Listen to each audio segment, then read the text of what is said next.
nin maalqabeena xilli uu qadadii isagii ubadkiisu ay u fadhiisteen ayaa nin maskiina oo saa'ila ayaa iridda albaabka u garaaco yidhi ninkii ilaahay wax siiyey oo maaragtaan walaalana wax noo soo dhiiba odaygii baa markaa hadalkaa maqlay inamadiisii buu ku yidhi ninkaa maskiinka iridda taagan u yeedho soo geliya waa la soo geliyo waa nin rafaad iyo mashaqo ay ka muuqato markaasuu yidhi maxaa tidhiyo dee waxaan lahaa buuhi eraygan waan ku sadaqadaystaayo ninkii alla wax siiyo waxa alla ku siiyey dee wax naga sii markaa buuhi halkaa fadhiiso wixii aqalka cunto taalloo dhan baa loo keenay baa layidhi baastadii baa loo keenay waxbuu ka cunay bariiskii waxbuu ka cunay maraqii waxbuu ka cabay hilibkii waxbuu ka cunay waa nin iska baahno darbi jiif ahaa oo bariis iyo hilib la siiyey ka warrama labadaa buu si fiican uga dhididay markuu ha kacdid yidhiba odaygii ku yidhi baljoog halkaa ii fadhiiso abba anigana cunadayda ii keenay buu yidhi oo markaasaa loo keenay bariis yaroo cad iyo caano yaroo dhanaan baa odaygii loo keenay wuxuu yidhi anigu waxaan ahay ninka aqalkaa aad arkayso iyo waxa hanti dhex taalla ee hantiilaheed maqashay baan ahay buu yidhi laakiin anigu xanuuno badan baan leeyahay oo dhakhtarkayga igu yidhi macaan baad leedahay wax macaan ha u dhowaan kolestarool baad leedahay wax dufanla ha u dhowaan dhiikar baad leedahay wax dhanaan ha u dhowaan haddaad doon inaad sii noolaatood caafimaad ku sii noolaatana waxaa laygula teliyey bariiskaa yaree cad iyo caanaha dhanaan ka cab baa laygula teliyey adigina albaabkaas soo taagto waxaa tidhi ayaa alla wax siiyey wixii aqalka cunto lagu kariyey midii la soo dhigayba waxbaad ka cunto waad cuntay labadeenna keebaa markaa ilaahay wax siiyey buudi ma adigaagan caafimaadka hayee wax walba cuni karayaa nicmadii runta haysta mise anigaygan maaragtaane cuntada aan doono aanan cuni karaynin ee dhakhtarku igula taliyu yidhi bariiskaa cad iyo caanaha dhanaan ka cun labadeenna keebaa ilaahay wax siiyey xaqiiqatan waxaa soo baxday labada ninba kana waxbaa la siiyey kana waxbaa la siiyey sidaa darteed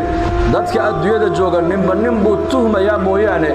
nin nolosha adduunyadu u dhammaystiran tahay ma jiro marka daartan adduunyadu sidaad khatiibkaba aad ka maqlayseen waa daarul ikhtibaar weeyaan waa laynagu ikhtibaarayaa mas-uuliyadda ugu weyne ilaahay qofka muslimka uu saarayna waa mas-uuliyat addiin waa tii nebigeennu calayhi salaatu wasalaam xajat alwidaac asxaabtiisa markuu maydaanka carafa uu kula hadlayey khudbad kastoo nebigu maalinkaa uu jeediyo waxa uu ku soo gebagabaynayuu lahaa غدا سائلون عني فماذا أنتم قائلون بريتولا والكي ويدين دوناي محد أورن دونتان مركز الصحابة لها نشهد أنك قد بلغت الرسالة وحن مركنا هاي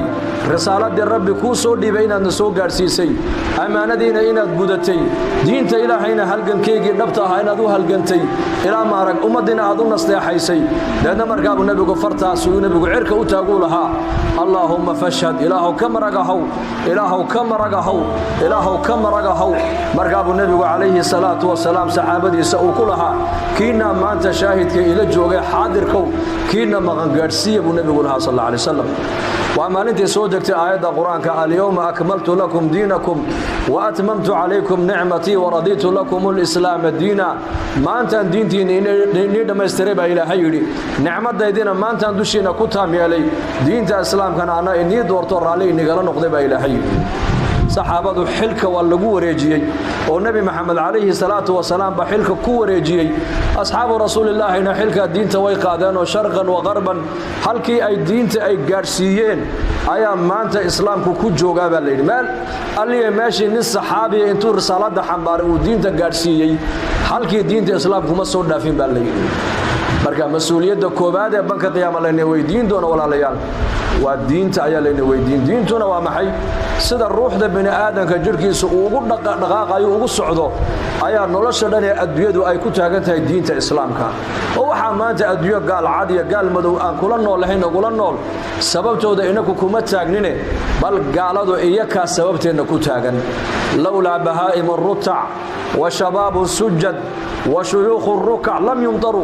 haddaynan jirin baa la yidhi dhallinyarada maaragtaane dhallinyarnimadoodii iyo shaytaanka iyo shahawaadkii ka soo reebay naftooda ee ilaahay u sujuudaysa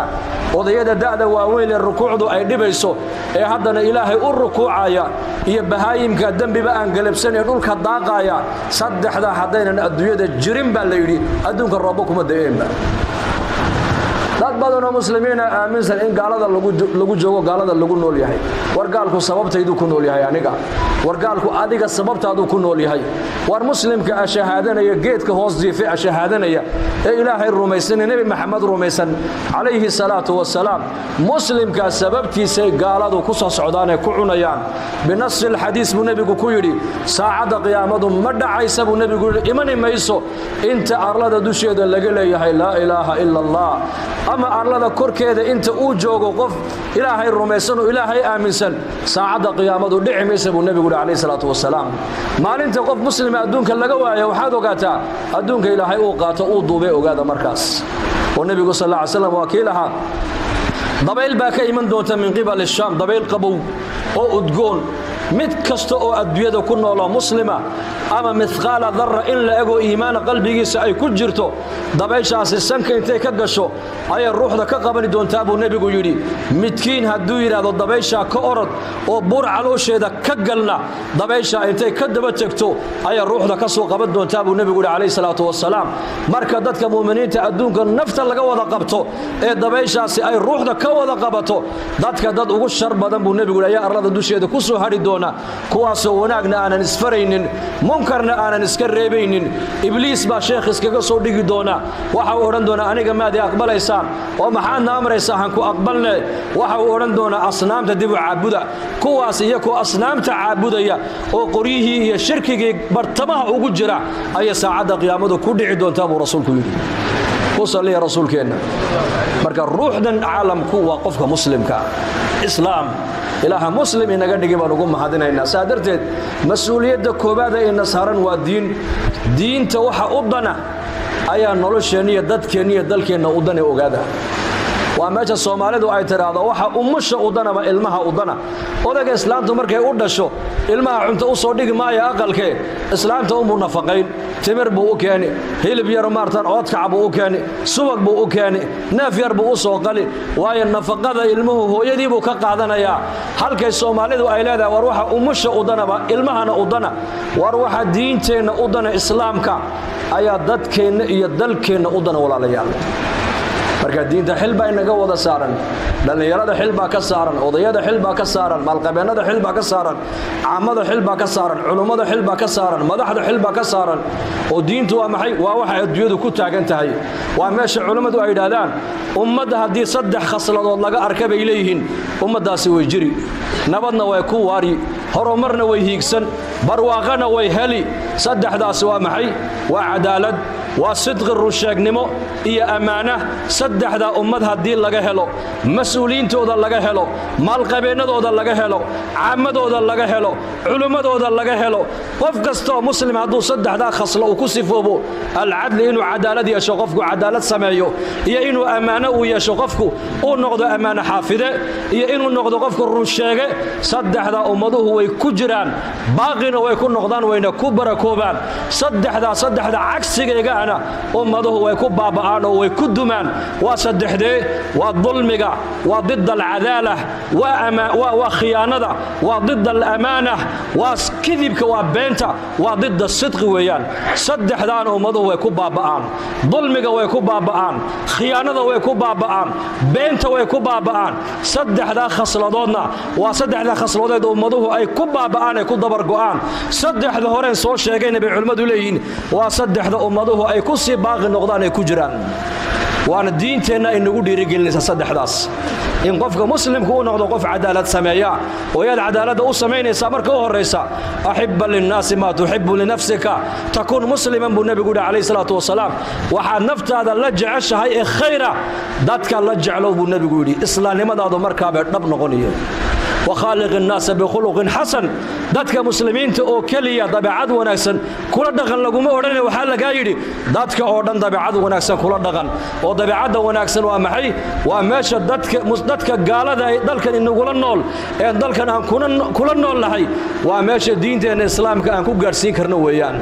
akhlaaq wanaagsan qofka muslimku inuu yeesho marka diinta caamadeena culimadeena dhalinyaradeena xil baa inaga saarane xilkayga nin walba inta kaga soo aadan inuu ummadda u khidmeeyo laga rabaa oo ummadda u adeego oo noqotaa oo aanan noqonin qof naftiisa u noole waa inaad noqotaa qof ummaddiisa u nool khayru nnaasi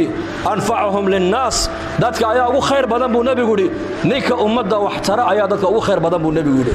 cilmigaaga wax ku tar oo dhaqaalahaaga wax ku tar oo mas-uuliyadda ummadda aad ka hayso wax ku tar oo caqligaaga wax ku tar oo xooggaaga wax ku tar haddaad ummadda waxtar u yeelanayna sharka ilaahay adiga kugu abuuray ummadda ka hayso سادرتي إننا نمضى أول خدمة السعودية أرمنيين إن شاء الله هذا كل جماعاتك وحلقوا يقانا هذا من الوعد كجديان إلهي درتي أيا أبحى يلقتك مايو دبل إن شاء الله هذا إن شاء الله إننا نمضى أول خدمة أيو ودعوة كشقيو هباك جمعنا مركز كقباء أن فلكر كدينية دي دالك الدينية كسو قريب قالوا سعودية أرمنيين إن شاء الله بش السقالان صدحي الله باتنك يا واحد جرى اجتماعي ويناي هرقيسا gaaraysa inagu waxa tihiin xuduudii u dambeysay Soomaalida tihiin bal wadankii dadkii xagga bay naga xigaane ragiina khiyaarta odayada ee maalqabeennada tujaarta madaxda jamaacad culus maanta inaad soo dirtiin baan u baahanahay gaaraysa ijtimaac hargeysa ka soo qayb gasha yaa niyoonaya bal الله ينقبله ذنبنا الله ضاف ذنبك والدينتنا الله ضاف دينت الله ينو معانيو امن ايمانك الله ينو زياديو مرلكنا الله شافيو موتاتكنا الله ونحريس اسمه هدين كر الله ينهديو صلى الله